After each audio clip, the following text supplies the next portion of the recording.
As I mentioned, I've been fortunate to direct rehabilitation at the college and pro level at various stops most of my career, spending 15 years in the college setting, having an opportunity to rehabilitate and treat injuries from a variety of sports, football, basketball, volleyball, all the Olympic sports, and see a wide range of shoulder injuries in athletes in that space, as well as multiple years in the NFL, the past 11 years in the NHL, and the past 6 in the NBA. Obviously, all of us on this call probably recognize that there are inherent risks for shoulder injury and in all sorts of sports due to a variety of factors, level of play, the sport itself, the demand of the game, obviously the age and training age of the athlete. So it's been a luxury to have these different venues to be able to see injuries happen, see surgeries happen, rehabilitate players with the ultimate goal of returning them back to play. And that's going to be my primary focus, is kind of this journey through the rehabilitation and return to play process, and how 1080 quantum and the 1080 has really supported that journey. After about halfway through my time in college athletics, I had the opportunity to speak at the NFL medical meeting in 2018. And the point of my talk at that time was very similar to this talk. It was return to play after shoulder injury following instability. And I went to that meeting with the hopes that I would have an opportunity to sit in the room with 32 NFL medical staffs and really uncover kind of a consensus on return to play testing and benchmark for athletes with shoulder injury. And even though I was giving a talk on that topic, I was more interested in learning from the audience. And I remember I was about 15 slides into my presentation, and I asked the room to raise their hand if they had a specific return to play testing criteria and benchmarks for athletes coming back after anterior labral reconstruction. And much to my disappointment, no one raised their hand. Physician, athletic trainer, PT, the room was packed with all 32 NFL medical staffs. And so we went down a conversation about what the current practice was in the NFL, and it was very similar to what I had experienced in college. The athlete would rehab for about 3 months after an anterior labral reconstruction. They'd be cleared to return to weight room activities around 3 months. That process would take about another 3 months, and then they would return to practice. And they would obviously be built up in practice through individuals, one-on-one drills, and eventually progressing to 7-on-7 and team-related drills. But there was no specific consensus around the return to play tests or benchmark that these athletes should reach during this process. And so I came back to Los Angeles and dove back into the literature again about 2018, and there was still no real help. And so I leaned on my colleagues at Keck Medicine, and we dove into publishing a few papers looking at return to sport criteria after upper extremity surgery in athletes for both rotator cuff repairs, shoulder stabilization procedures, and even broadened it to include Tommy John reconstruction. The first study we published in 2022 looked at 52, return to play shoulder papers, over 2,700 athletes. And the primary things that teased out of that, analysis was that time from surgery was the most commonly reported return to sport criteria. And there was no consensus on qualitative or quantitative return to sport criteria. And we found the same thing in the elbow paper. Other authors have supported, similar findings. As you can see here, International Journal of Sports, PT, and, fairly recent, 2022, no evidence-based criteria to be followed during the return to play process, no battery of valid shoulder tests to guide the decision-making process. And then obviously when we get into the nitty-gritty, the reference values for these tests sometimes are not sport specific and make interpretation of the results in each of your different clients oftentimes very difficult. Around that time, a few other authors tried to look at these battery of tests and try to find some reliability in what was out there in the literature at that time. So Obviously, George Davies and Kevin Wilk, who've published tons of shoulder data over the years, looked at a variety of performance tests and really only found two that demonstrated sufficient reliability. And we've probably seen these tests. Some of us have used them. I don't find them very applicable to most of my athletes. And I'm not sure the data carries over to the demand of some of the sports of the athletes that we're taking care of on a regular basis. So I think the hope today is to have a discussion around how we continue to get better and use technology to help answer some of these questions.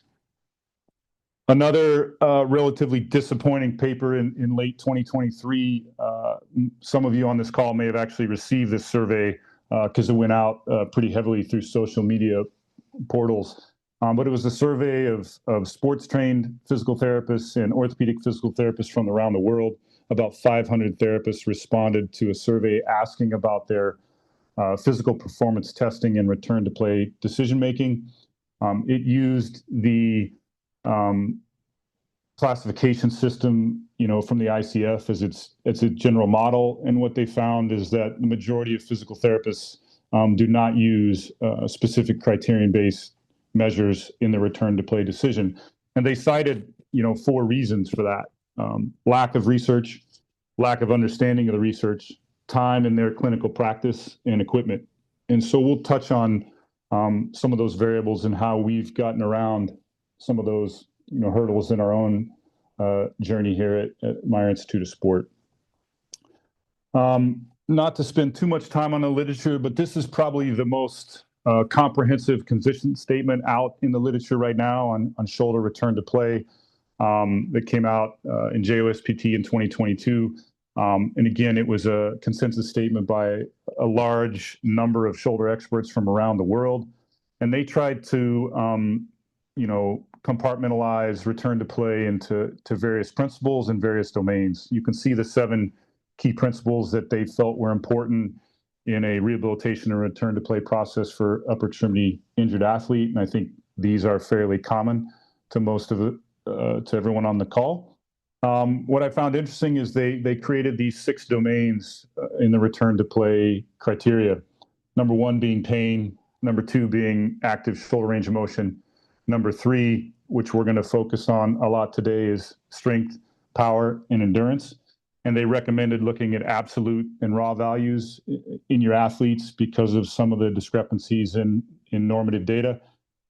They touched on the kinetic chain, the importance of it and addressing it early in the rehabilitation process. And then psychological readiness. I think these are 2 areas that we'll focus on today. And I'd like to share how I think the 1080 product really supports simultaneously you getting this data from your athletes and also building and supporting their psychological readiness through instant feedback, both in the training and testing environment. So I'd like to shift gears now and talk specifically about some of the NHL and NFL challenges that we have in rehabilitating shoulders. If you've been around the game of hockey, it's not probably surprising that the majority of the injuries come from the hip and concussions. Those are our 2 biggest time loss injuries in the game. But the number 1 upper extremity injury is AC joint injuries, and it's about between 9 to 12% of time loss injuries in the game in the NHL. And this particular set of information is what further started our preseason testing process and return to play process with the LA Kings using the 1080 system. About 10 to 12% of these injuries, again, occur across the league, and AC joint is the number 1. It's also the number 1 youth injury in hockey is AC joints. And for those of you that come from the football world, it's about, in the NFL, about 10 to 20% of injuries in the NFL are shoulder related, and AC joint injuries, number 1. And so most of us are familiar with the mechanism of injury for AC joint. It's usually a direct blow to the shoulder, usually through a fall. In hockey, obviously, it's interfacing with the glass or another human, or it can be an indirect event, falling onto your outstretched arm or falling onto your elbow. The most common mechanism coming across, and is this. that shoulder leads into the boards. Sorry about the sound. Just getting, smashed into the glass. Oftentimes, if you lose vision, drop your head to see the puck, it gives the defender a chance to do this to you. So very common mechanism injury here. Direct blow into the wall. In football, usually it's the ground. And then other options would be player-to-player contact. You see that in football, too, when you just lead a receiver too far. So both of those mechanisms of injury are common in our sport, in hockey.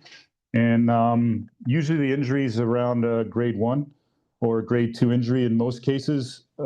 Mean loss of time is on average about 21 days, and it leads to the athlete missing around 7 games. In the rehabilitation process, obviously we have to protect the motion early, reestablish some scapular position and rotator cuff function. And then very quickly, we're trying to move to integrate trunk and lower extremity movement, and then build resilience against contact and high force impacts for the AC joint itself and the shoulder, which is obviously the most challenging part of returning players to contact sports. And then finally, we need to measure total arm function and explosiveness in the upper extremity. And in order to do that, we chose, again, back in about 2019 to start preseason testing in all of our players, both at the American Hockey League level and in the NHL, and then with our NFL combine athletes. And so we utilized at that time the 1080 Quantum, again, amazing adjustable cable, electrolyzed motor device that allows us to train and test across the contraction spectrum, concentrically, eccentrically, isokinetically. And we use that as the initial, baseline test. It gave us a lot of accuracy for evaluating the ability for our athletes to develop force in their upper extremity. We could obviously test a bunch of different variables, whether it's speed, power, acceleration. And the beauty is we could test and train at the same time, and we could also give the athlete real-time feedback. For those of you on the call that have been in sports and you have to do testing of athletes, obviously it's always a challenge to get them to put out good effort and want to really participate, especially at the pro level. So we've really found that the real-time feedback from the device enhances our ability to not only explain why we're testing, but what we see in the tests real time, and give that player feedback. And if we think back to psychological readiness, one of the key variables in trying to get athletes ready to return to sport, I've seen, and I believe that this real-time feedback and kind of constant feedback is really important in strengthening their psychological readiness during the course of the rehabilitation process. So at that time, with Ola's help and other individuals on the call, we decided to deploy this battery of tests in our preseason analysis of all of the players. We started on the Quantum with half kneeling one-arm row, which I'll share the details of that in a second. We started with a staggered stance one-arm press. Then we went specific to what we termed a lateral push or a board battle, and I'll share that. It's a little bit unique to the game of hockey, but we found it to have strong correlation to football as well. And then we tested shoulder external rotation and internal rotation at 0 degrees of abduction. Again, depending on the type of athlete you're rehabilitating, you could argue that you want to test internal and external rotation at different angles of abduction, which I think is totally appropriate. But in the case of hockey, a lot of times the 0 degrees or down at the side of the body is more applicable to the game of hockey. We also utilized a standing landmine press test with about 35% of the player's body weight on the bar. And we used a metronome to look at pressing endurance without lower extremity contribution. And then used a radar gun to analyze rotational med ball throws. Again, looking at restoring shooting velocity was our objective there, but trying to have an off-ice assessment of rotational speed and power. I'll get into the specifics of the test now. The the half kneel row, we used a load of 10 kilograms. Speed was 0.6 on the concentric side and 2.0 eccentrically in the isotonic mode. And we just had the athlete in a half kneeling position and produce as much force into the handle as possible. As I mentioned, in 2019, we started in a staggered stance position for one-arm press. You can see the loads and the speeds. They're very similar to the row. We have since, about in 2022, moved that to a half kneeling position to reduce the contribution from the lower extremity. So we've started in 2019 in a staggered position and then recognized we were probably getting too much contribution from the lower extremity. And so we've now kind of shifted our testing process and training process to half kneeling.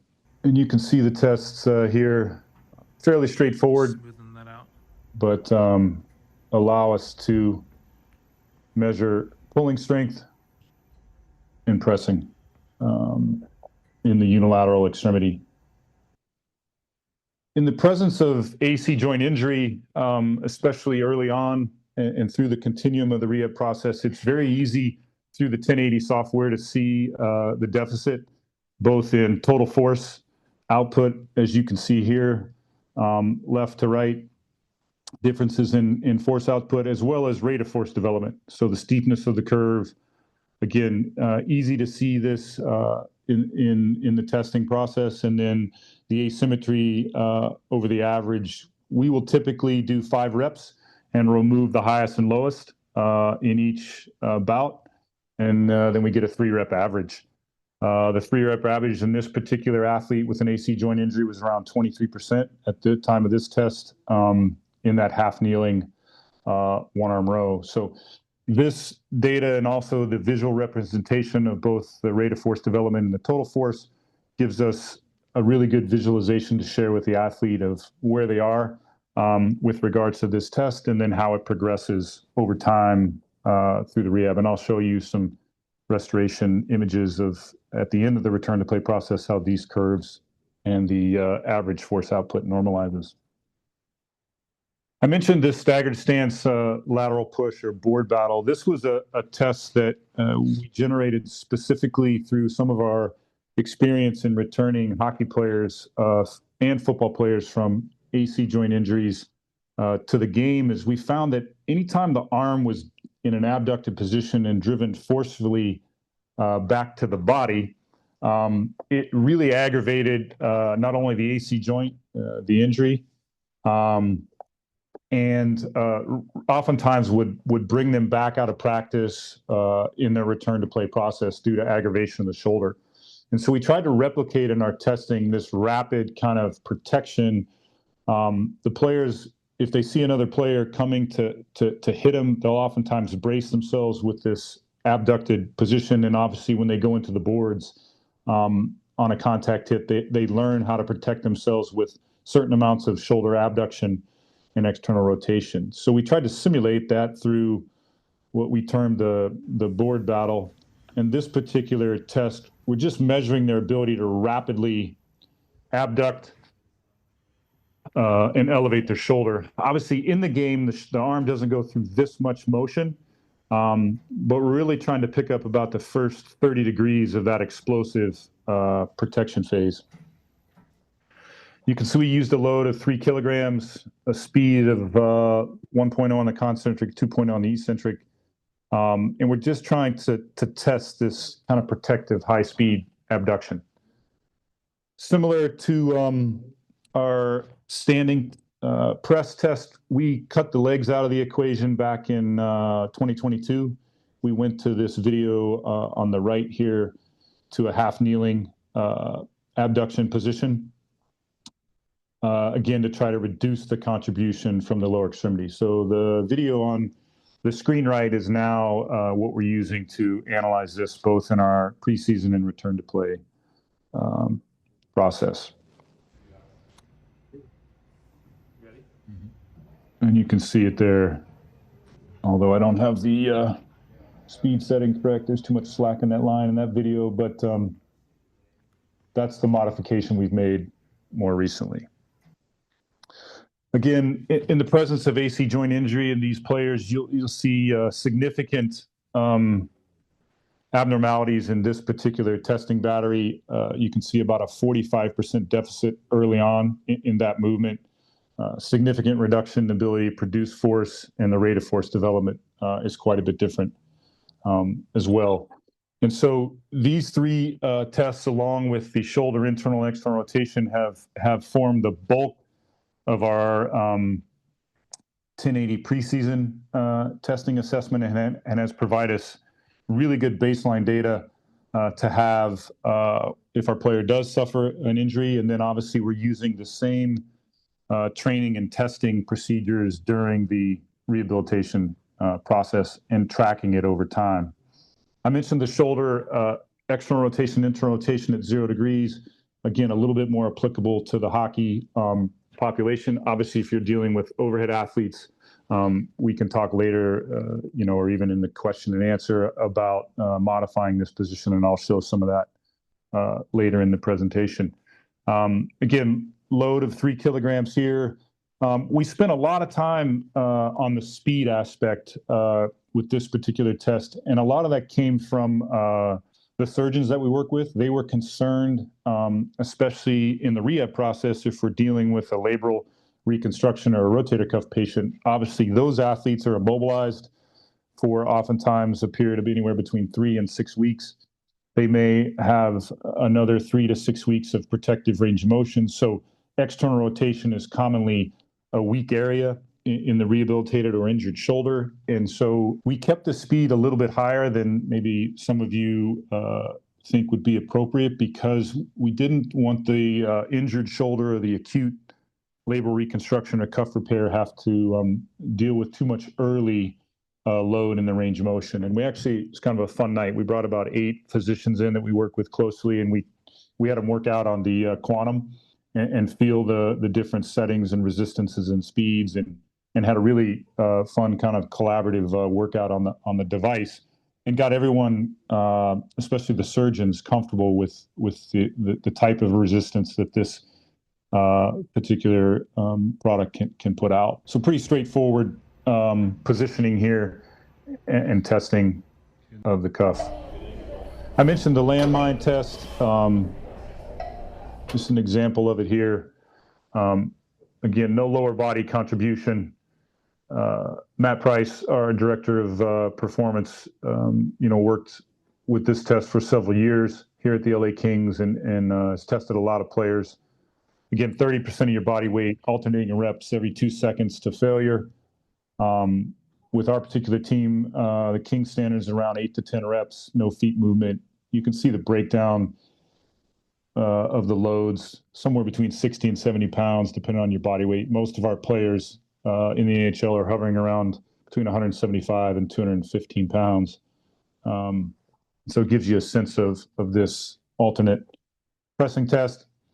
And then using a radar gun to look at rotational med ball throws, similar to the shooting position for hockey, and also generates horizontal adduction under load and with speed, which is oftentimes irritating to AC joint injuries. And so we can use radar guns or different products to measure speed.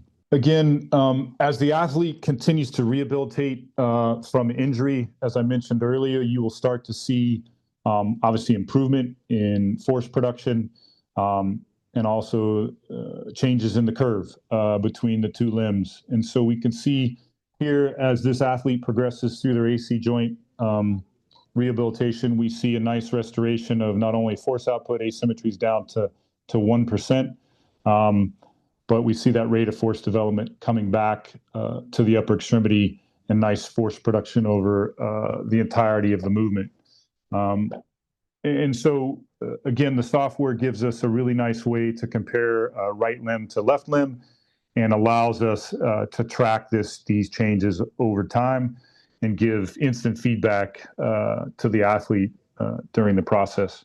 And so this has been very valuable. Obviously, having done this now for, I think we just finished our 7th season of testing this data, we're starting to, at least for our hockey team, getting internal normative data, for lack of a better term. We're having a pretty good sense of what our athletes can generate in these core tests, and how much velocity they can produce with the med ball throws. And it's been a nice, consistent database for us to build over time. That then, in my world as a physical therapist, if one of our athletes suffers a shoulder injury, it gives us a really nice set of benchmarks to use in the return to play and rehabilitation process. Just some other things that I'll share is, just part of the challenge in rehabilitating football players and hockey players from this injury is the contact of the game. And so using different implements in the clinic to simulate contact and get as close as we can to some of the forces that they'll get in practice in games, obviously knowing that it's really difficult to get anywhere close to some of those loads in the game. So obviously in hockey, we're dealing with a lot of shoulder to board contact, which you'll see in the video on your left. And then in football, it's much more of a punching, striking event. Same thing. We've got to build resiliency in the AC joint in the shoulder to repetitive punching and striking. And so I'm not opposed to some of the closed kinetic chain tests that are out there, and I think there is some data on those tests, but I'm not sure how applicable it is sometimes to some of these athletes. Some of the closed chain endurance tests that are out there in the shoulder literature, I use them. I like them, but trying to find ways to quantify contact is where we're focused now, and actually have some more questions and challenges for the 1080 crew to see if we can start using the technology to measure punching. So that's for another day. But just some other options you can see using faster, building speed into these types of movements, and then actually physically start using pads and different things to strike the shoulder faster. So just a bunch of different ways to, in the rehab environment, build explosive protection drills. We laugh at the video, the third one in the middle. If you do that in the game, you're going to get a penalty. So we got to get the stick a little lower and not extend the arms. So that's a 2-minute penalty. But obviously some other ways and other things that we'll analyze during the rehabilitation process and return to play is different positions of external rotation, internal rotation force, both isometrically and isokinetically. And we can use, various positions and products for that. One of the other things we've kind of gravitated to is a little bit of a dynamic external rotation assessment, which you'll see in the video on your right, is just having an athlete go through a little bit bigger excursion, a little bit more applicable to our football population, but can they, generate external rotation abduction into an overhead position? And then a half kneeling, more 90-degree assessment. With regards to load and speed on these two tests, we've found that it's very individualized.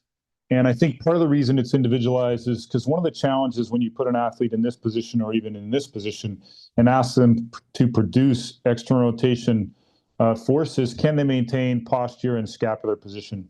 We've all seen the athletes where you put a load in their hand and they do this movement and immediately the scapula anteriorly tilts and the shoulder protracts, which is not what we want. And so we've been somewhat individualized on the loads and speed when we look at these two movements.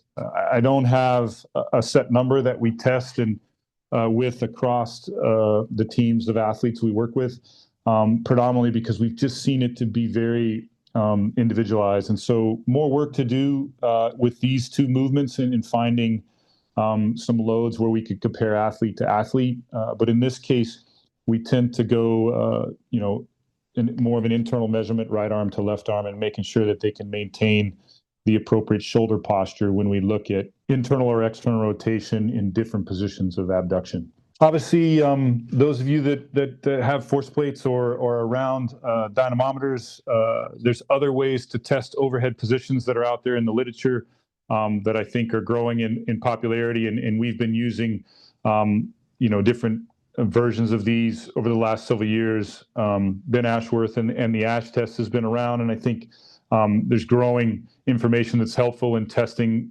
patients and athletes in these overhead positions. So that's been adopted as part of our return to sport battery along with assessing explosive push-ups and plyometric explosiveness in the pressing fashion. So again, just more return to play testing data. It's a lot. Some of you may be looking at the totality of this and saying, I don't have time to do this much testing, or I don't have all this equipment. And I think those are valid concerns. I think we're on a journey right now at MIS of just trying to get as much information as possible about, is this player ready to return? And we've invested the time and resources into the technology. So it's been a constant process. I think another opportunity, if you're limited in time and resources, is grip strength. If you're not measuring it in your shoulder patients, I would encourage you to add this to your battery if you can, because it correlates very closely with lateral shoulder rotational strength, and it's easy to test, and especially in overhead athletes and during the rehabilitation process, it's a nice marker to track over time. And so multiple authors have looked at this. If you've been around the game of baseball, it's something that they test on a regular basis as part of a fatigue metric in the game. And so it's a low cost, fairly quick way to look at grip and lateral shoulder strength in a variety of positions. So you could customize the grip strength measurements to overhead or 90 degrees of abduction and external rotation, depending on where your athletes spend most of their time. As I said, this journey through this preseason testing was really driven by the prevalence of AC joint injuries in the game. From 2021 to 2025, we've seen about 10 injuries. Interesting enough, when we switched our testing protocol to half kneeling in 2022, about 3 weeks into the season, we had 4 AC joint injuries. So it was timely to have that preseason testing data, and it came to be very useful over time.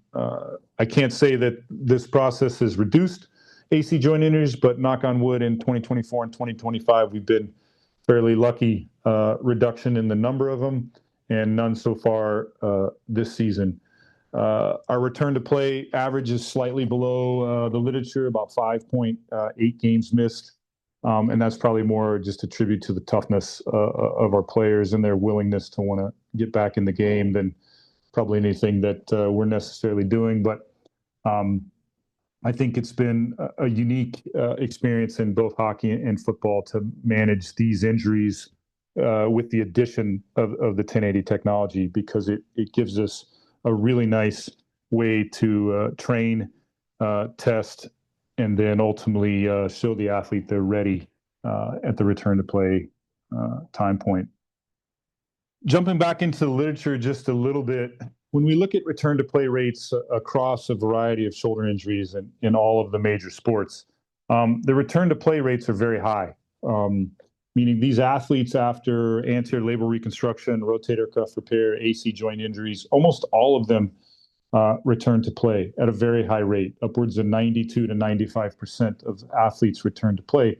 However, when you look deeper at the data, their performance within the first 1 to 2 years after returning from these injuries, there's a pretty significant drop-off in performance. In the major sports leagues, baseball being the most significant, the NBA being the least impact on their performance, and hockey and football kind of falling in the middle.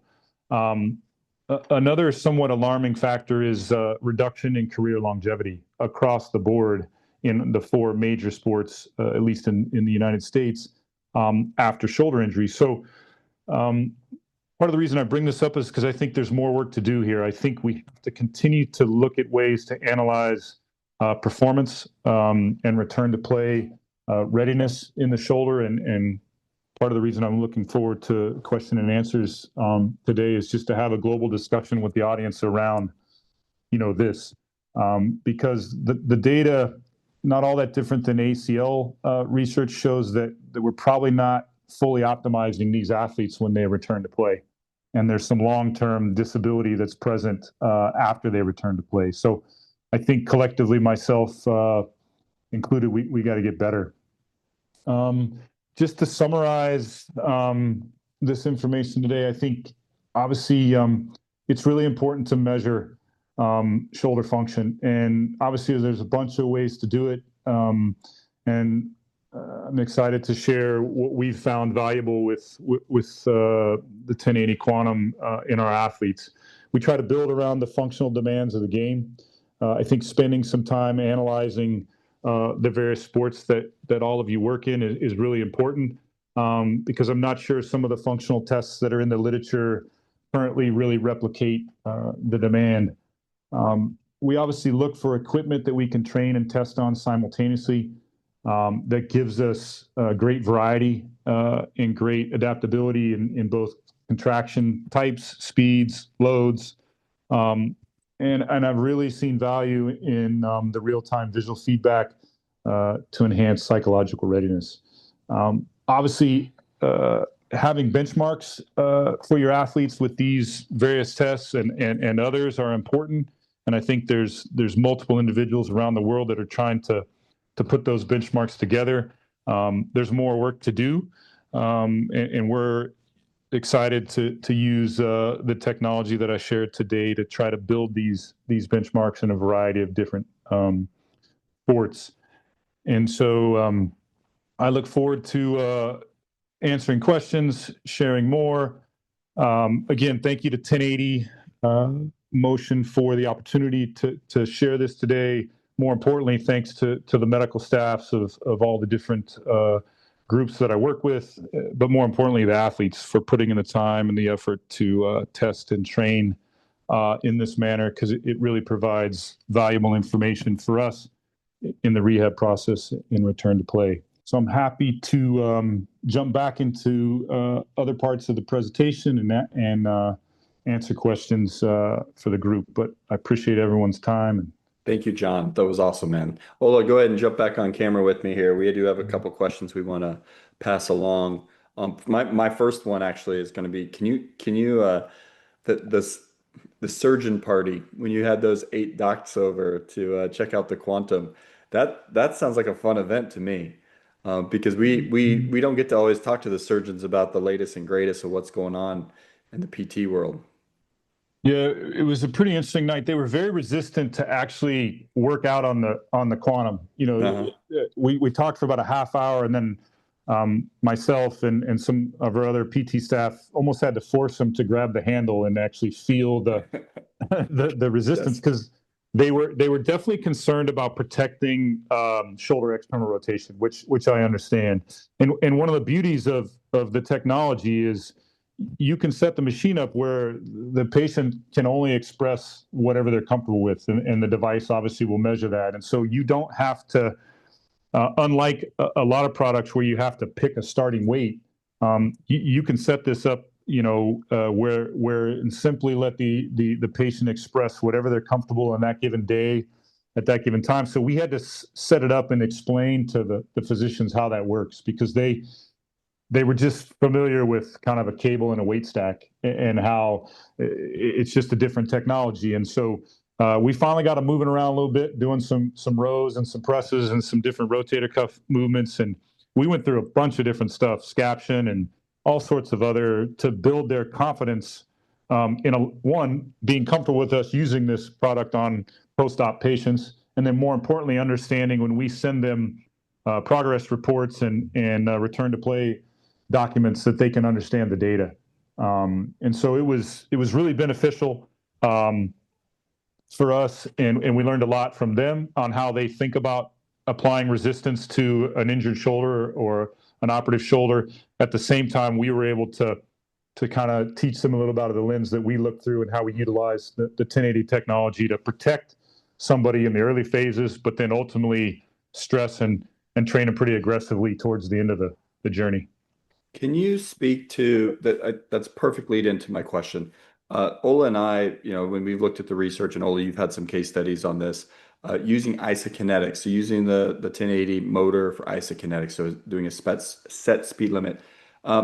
When you are giving the autonomy of that patient to control how much force they're pushing against the machine, do you give them a guideline of, hey, we want you to keep it at like 3 out of 10 pain scale or less?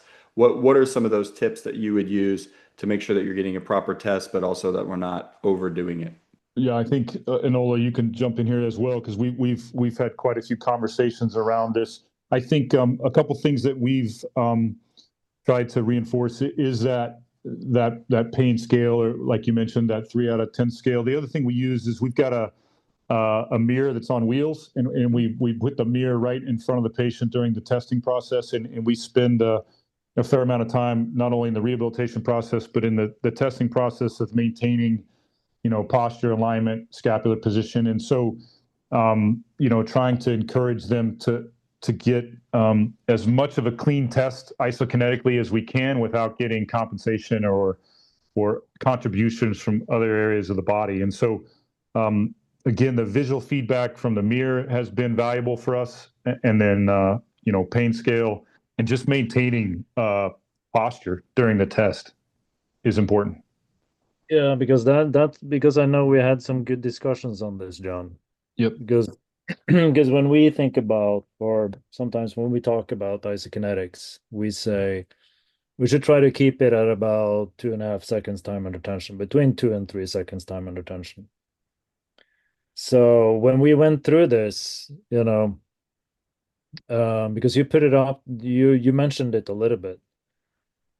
Because if you're going to do like an external rotation, you might want to go a little bit lower on the speed, but then you say that would be too much for the external rotators, or we would discuss like that would be too much. The surgeons would not be comfortable with that. So that's where we had a little bit of a discussion on how to protect it, which is one of the reasons why you went a little bit higher on that speed, correct?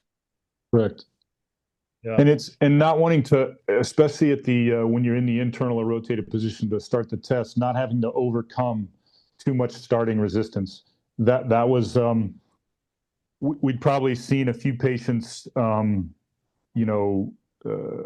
on, and even some of our athletes didn't like that initial starting position, feeling a ton of, when you're fully internally rotated against your belly, that inertia that you had to overcome initially. And so, and I think definitely when we were with the physicians, that was a point of concern. And so on that one, I think we've just erred with the speed a little higher to just avoid a moment that none of us want to deal with if we aggravate the shoulder or irritate a post-operative situation. So there's probably room to continue to tweak that and get better in that particular battery test. But we definitely erred on the conservative side, and some of that was just feedback from our surgeons and the people that we deal with on a regular basis, and also being able to apply the test across injured athletes as well as healthy athletes. That was probably another reason that we went with a slightly higher speed.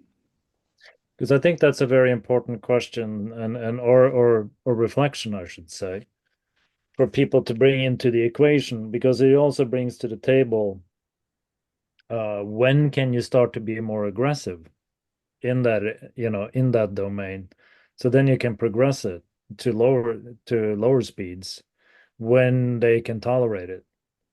So that could be something to think about for moving forward. Maybe you may be doing a certain movement, say shoulder external rotation. You may have this setting in an early phase or earlier phase.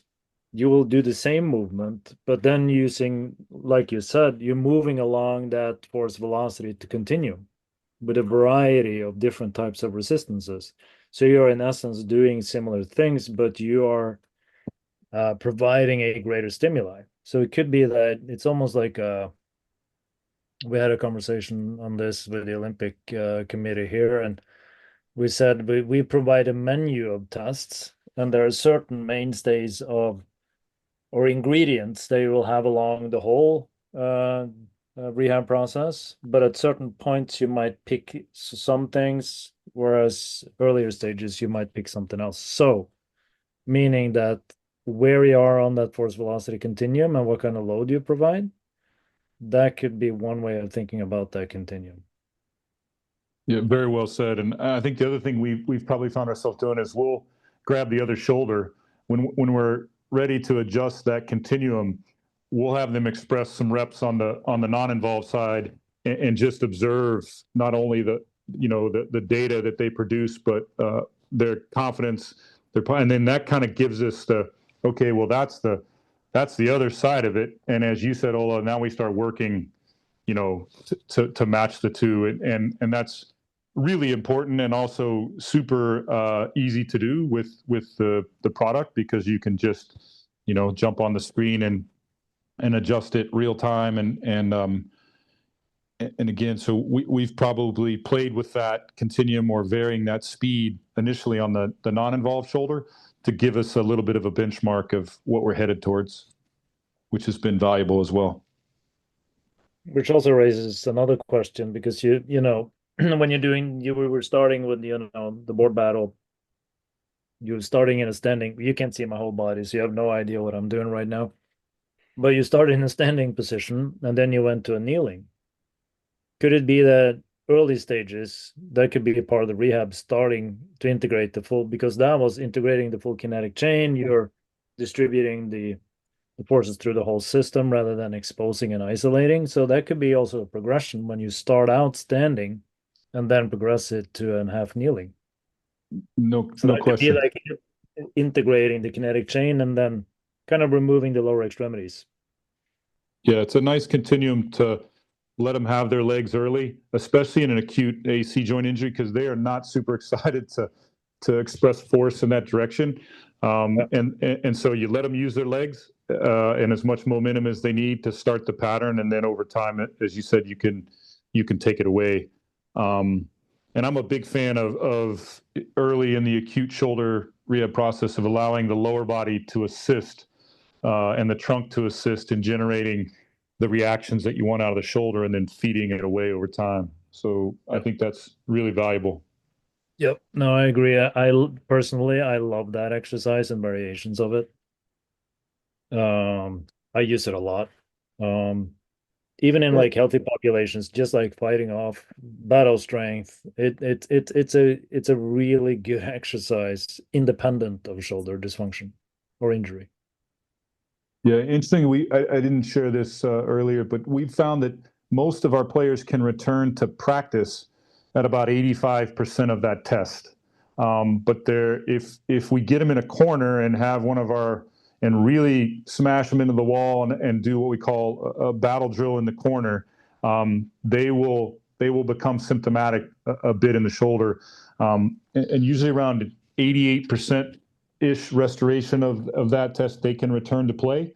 It takes about another 2.5, 3 weeks for it to normalize, but they can come back. And so we're obviously in each case, we're looking at where that test kind of lands when they're able to tolerate NHL contact.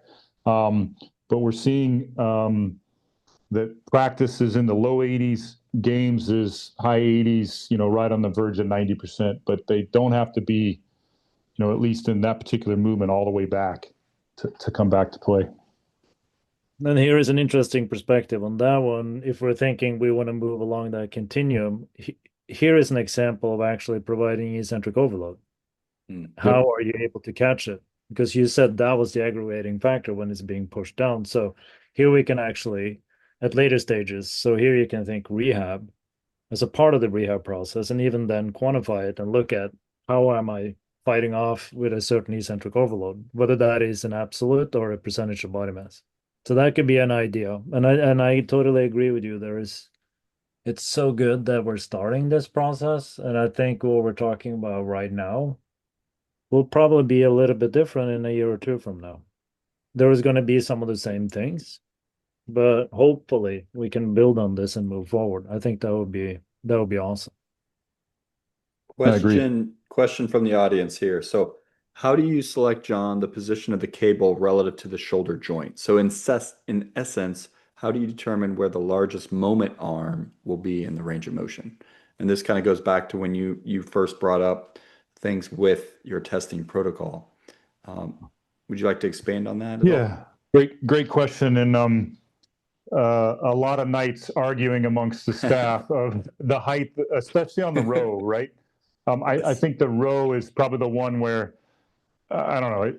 I'm embarrassed to say how many months it took us to make a decision whether it was going to be a horizontal row, more the arm at chest height, or we were going to try to capture something with a bit of verticality to it, and we went around and around on that one for a lot of time. I think it probably goes back a little bit to where what your athletes are doing, the demand of the game, and how where you see that athlete living. I think you could argue, especially in football, that especially for guys who are engaging the breastplate of the pads, and there's this constant tug of war with another human, you could drop that arm down and do a true horizontal row test. I think the reason we settled, if you look at the arm in the one we chose, it's not a vertical pull, it's not a horizontal pull, it's about at 120 degrees it's more in a scapular or scaption angle. And that really boiled down to, we wanted to get a bit of information, not only on pulling, but looking at the ability of serratus to stabilize at that angle and produce force around that 120 degree angle. We felt it was a good midpoint. Our hockey players don't live a lot up here. At the same time, in the strength and conditioning space, Matt had looked at some horizontal rowing previously with the team. We chose collectively to put it in that scapular kind of angle to get a different picture of the player and also land in that mid zone. But I think you could argue, depending on who you're servicing, that's the beauty of the machine. It's got all the, you just pick your point. You just have to pick one and then be consistent with your testing process so that you can compare an apple to an apple in the data, or test 3 or 4 different angles. We just out of time in the professional athlete group did not choose to test the press or the row at different angles, mainly because of time commitment for the players. And we have to test, 60 plus athletes. And we're doing lower extremity testing and force plate testing as well on those preseason days. So we had to limit it. But I think there's probably a bunch of right answers to that question. The key is there was thought process put into it. We didn't just randomly did it. You guys really thought about it specific to the population you were working with. One of the advantages, obviously, of that quantum arm is that you can move it up and down. The more general you make it, the more general it is. The more specific you are, obviously, the more specific to that sport or that population. So I think it's nice for people to understand the process that goes through, because there is, when we start looking at motorized resistance and using it for testing, there's so many options. You're not just limited to, oh, well, this is the height of the boom, right? So you went through that process, and something when I teach a lot of clinicians how to use our system, that's a question that comes up. So I appreciate you answering it that way. Like, there is no one perfect way, but let's be consistent with what you pick. And if you're not happy with it, let's do a couple extra tests so that you get the full picture. And if I may, so if you have a variation of heights and angles, the cool thing is that you could set that up, and you can actually do that as part of the training, and then you could track it as a part of your training. Yeah. And then if you track it as a part of your training and you're saying, whoa, what happened there? That was very, very different expression when I changed this a little bit. That could give you some variable information, and that's how you can actively use the data. It's data and decisions right on the fly. And then sometimes you'll be surprised what you find. You'll be like, you assume something, but sometimes there might be something there. So I think that's the cool part about this, and that's also what could move the needle, push us forward.